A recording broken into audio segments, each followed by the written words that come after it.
We are we are just getting ready for the first 3G program. Oh, GC3 program. From tonight, GC3 program will start for the student ministry.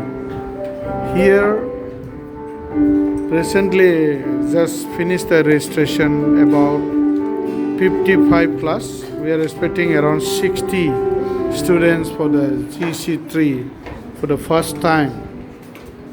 It's a great. You can pray for us, especially from today till Monday. We'll be having a GC3. Here is the registration. It is going on.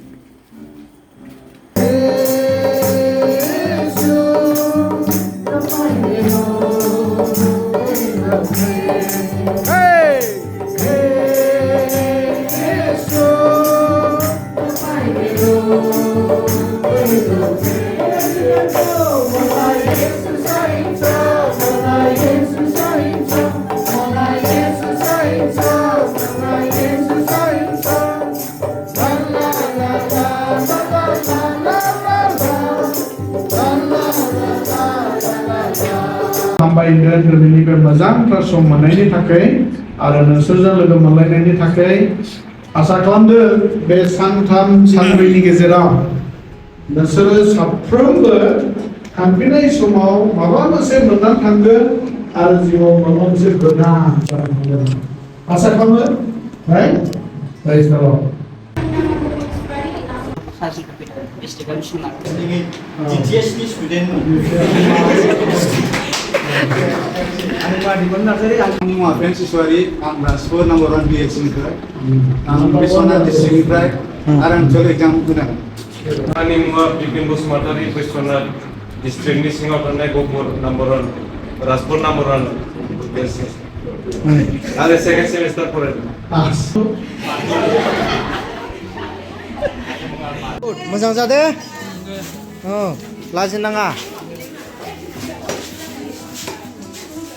लाजिनाङा मोजां जाना हो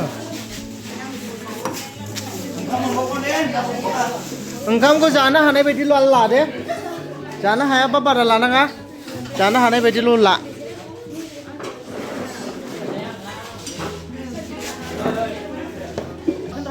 ना बाथोन रानदों आच्छा good Bonnie, eat nicely.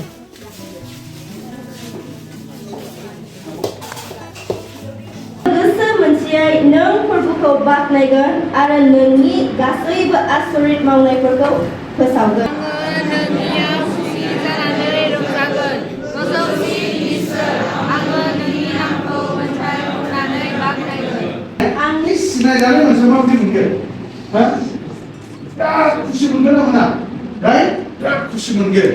दा गतिके बेखौ दिन्थिग्रोआमोन आङो खिन्थु नै आं ओरैहाय रायज्लायनो थांगोन ओरैहाय बेवहाय मा होनो टु बि नन बाय गड माने इसोरजों मोनथिजानाय ओमफ्राय गाहायनि होननो जाहैबाय मेक नन हिम माने नोङो बेखौ आरो मोनथिहोफिन थारमाने दिनै आंनि साबजेक्टआव जों बेखौनो सोलोंगोन मा जे नों इसोरजों मोनथिजानाय ओमफ्राय मोनथिजानानै नोङो बेखौ गुबुननो मोनथिहोनाय दानो नों जुदि इसोरजों मोनथिजायाब्ला नों माबायदि जागोन अके दा बेनि सिगां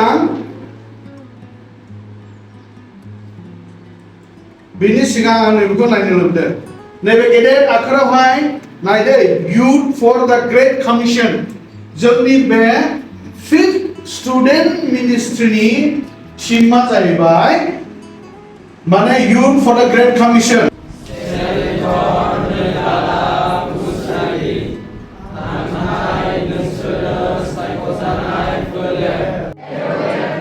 holy nation God's special position that you may declare the praises of him who called you out of the darkness into his wonderful light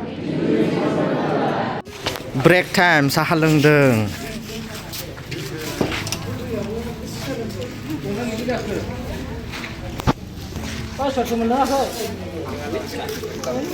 Angel नोंखौ बांगाल बायदि नुबायलै एसे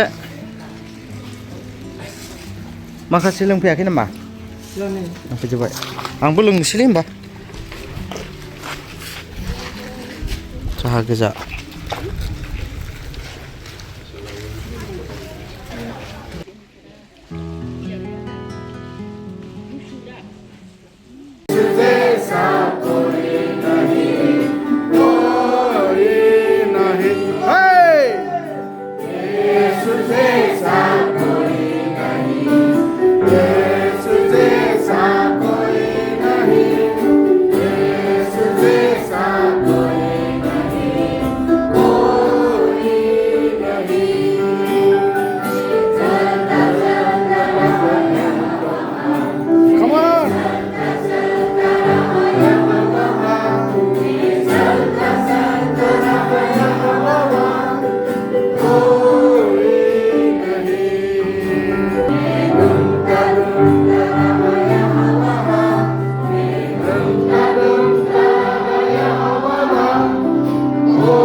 खेवफिननांगौ आरो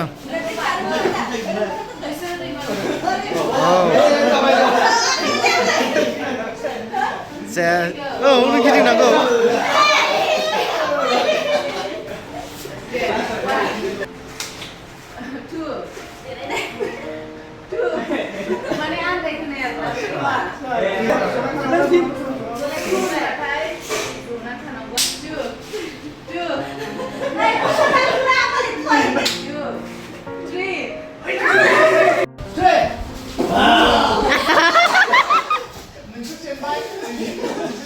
Group discussion.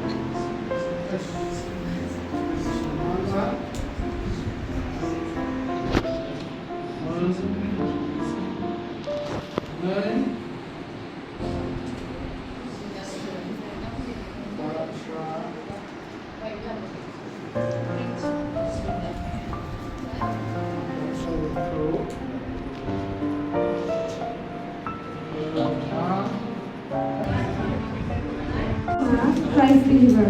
Question number 1 answer. जोङो खोमसिनिफ्राय बासायजानाय जेला जोङो जिसुनि मोनसे गेदेर फोलेर जाथि आरो सायख'जानाय. Question number 2. Do we know the God made known? Number 1. नामा जाबाय जन. नोङो सोर? आङो सायख'जानाय फोलेर. आङो फोरबुनि दौरि. आङो फोरबुनि बोरखौ मोनखानाय फिसा. जोंनि ग्रुपनि नामानो जाहैबाय मार्था आरो जोंनि ग्रुप नाम्बारा जाहैबाय 3.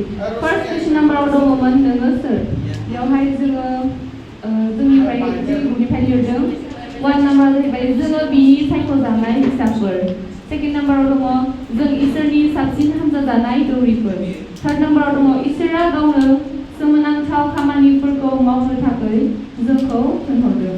4 नाम्बाराव दङ इसोरा जोंखौ खोमसिनिफ्राय स्राङाव लिंहरदों. सायख'जानाय फिसाफोर जोङो इसोरनि गोथार हादरनि मानसिफोर जोंखौ इसोरा खोमसिनिफ्राय स्राङाव लिंहरबाय. जोंनि थाखाय अननानै खर'आव जोंनि खस्थ'खौ रां जाबाय बिदिनो जोङो राजानि बेयाव जाबाय सिसि नाम्बार 2 मा मोननाय बाथ्राखौ खोन्थानाय जादों आंनि मुङा रंजाबाय बेनिखायनो आङो रंजायो जोङो इसोरखौ सिनायोब्ला जोङो इसोरखौ सिनायो Group name Naomi. Question number नोंसोर. Answer. जोङो सायख'जानाय इसोरनि फोलेर. जोङो इसोरनि हाबा मावग्रा. बियो जोंखौ खोमसिनिफ्राय सायख'नानै गोथाङाव लाबोबाय. जोङो खोमसिनिफ्राय सानखौ अराय नागिरग्रा इसोरनि चेला. Question number 2. मा बाथ्राखौ खोन्थानाय जादोंमोन? इसोरजों सिनायजानो आरो गुबुननो खोन्थानो. ओके माने आखाइ थिखांनो माने गोथाङैनो दं आखाइ थिखांनिफ्राय गोथै आं सासे इसोरजों सायख'जानाय जाथि गोथार आङो सासे इसोरनि न'खरनि आं सासे पुरहित that means बे बाइबेलखौ मा होनदों जोंखौ मिथिबा एकदम गोजौ लेभेलनि मानसि बेखौ बुंदों आरोखि दा नों साननो हागौ हाब आंलाय बोरै पुरहित होननानै लानांगौ जाखो ओमफ्राय सानगोन नों हाब आंलाय बोरै गावखौ गोथार होननानै लागोन नों बेखौ सानदों हाब आंलाय बोरै सायख'जानाय सासे राजानि न'खरनि मानसि आंनि न'खरा बिदिया नङा नों बेखौ साननो हागौ बा जों साननो हागौ खिन्थु बाइबेला होनदों जायया जिसुखौ फोथायनानै गावनि बासायग्रा होनना नाजावबाय बे गासै मानसिफोरखौ बियो मा होनदों सायख'जानाय बिखाफोर दांनानै जों बुंनो हायो आं इसोरजों सायख'जानाय सासे सोद्रोमा मिथिबाय आं इसोरनि न'खरनि बा राजानि फोलेरनि सासे आं मानसि आङो इसोरनि सासे पुरहित आङो गोथार मानो जिसुनि जायगायाव दा आंनि बुंनो नागिरनाय बा जोंनि बे टिमा बेनो जोंबो फैनाय गासैबो बेखौ ओमफ्राय बेखौ मा खालामखो इसोरा नोंखौ बानायदों नों हारसिं नङा खिन्थु इसोरनि बे दान ओमफ्राय जोबनायाव बेखौ मा होनदों जेरैनो बेखौ मोनथिबाय ओरैनो नों बेखौ गुबुननो खोन्थानांगौ Matthew 28 verse 18 to 20.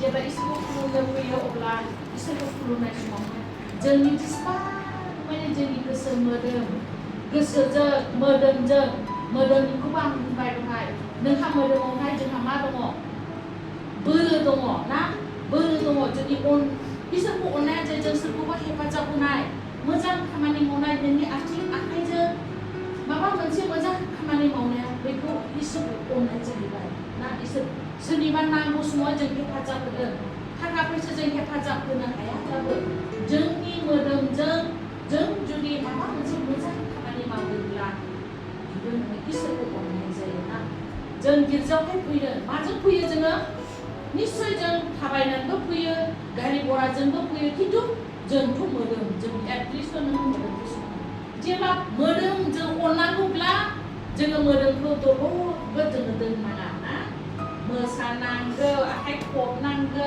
दामनो गोरोंला दामनांगौ रोजाबनो गोरोंला खुगा सिनानै रोजाबनांगौ बेनो जाहैबाय नोंनि मा दङ फुल बडि जोङो बेसेबां बडिफोर दङ बेजों नोंनि इसोरखौ This graduation finished here. Last year, I studied in Central Medical College, Assam. I cleared NEET UG exam. उसके बाद मैं admission लूँ MBBS का इस हमको internship करना होता है तो I completed my 1 year internship at medical college at my own medical college, Central Medical College, and then afterwards you have to serve your state. तो हमार सर्विस को लेकर लगे एक बच्चों का है सर्विस देको लगे तो उसके लिए हम we are posted to villages or rural locations in Assam. So for that there is another counseling, and then I chose my own hometown.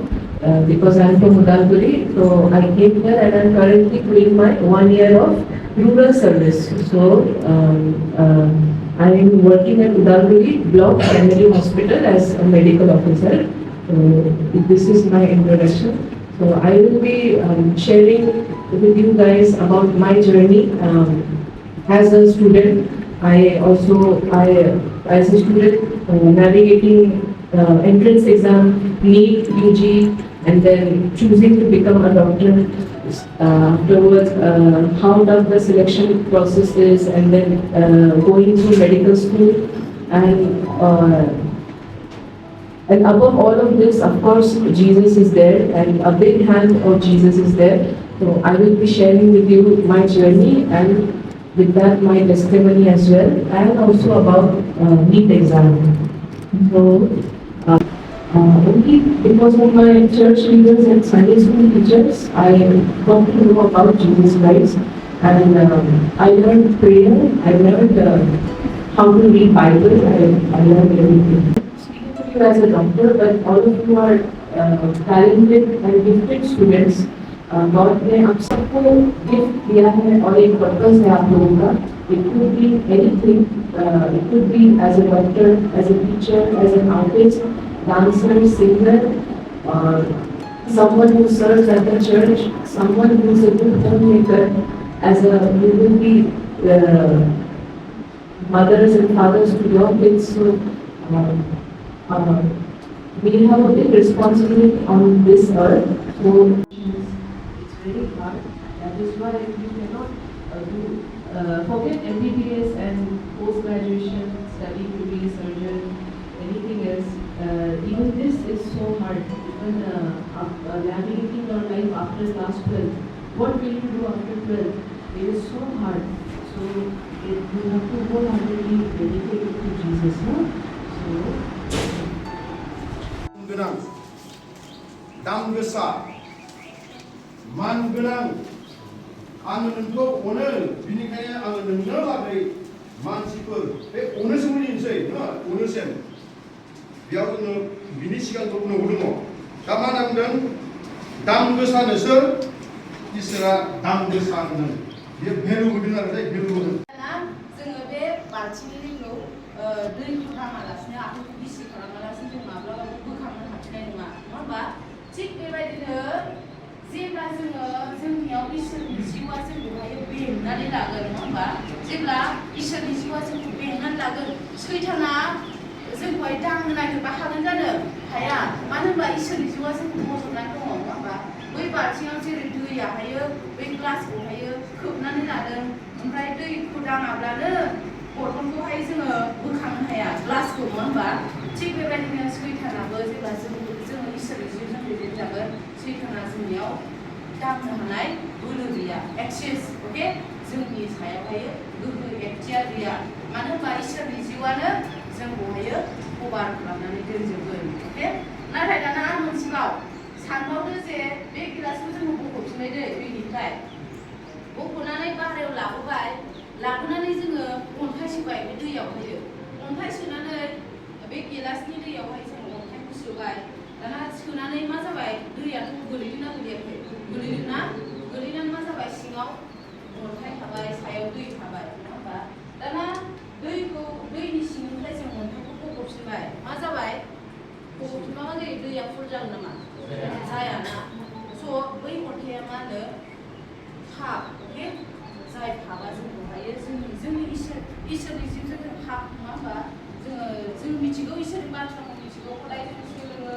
नाथाय जोंनि सिङाव माखासे पापफोर थायो बै थाखोमानाय पापफोर जेरै अन्थाइ नङा होमबा बे अन्थाइ हेभि जोंनियाव दङ जायखौ जोङो गारनो हाया बेबायदि जोंनियाव गोबां थायो जोंनि इयुथ लाइफआवहायो मस्टलि नङा होमबा जोंनियाव थाखोमानाय जोङो रावजोंबो शेयार खालामनो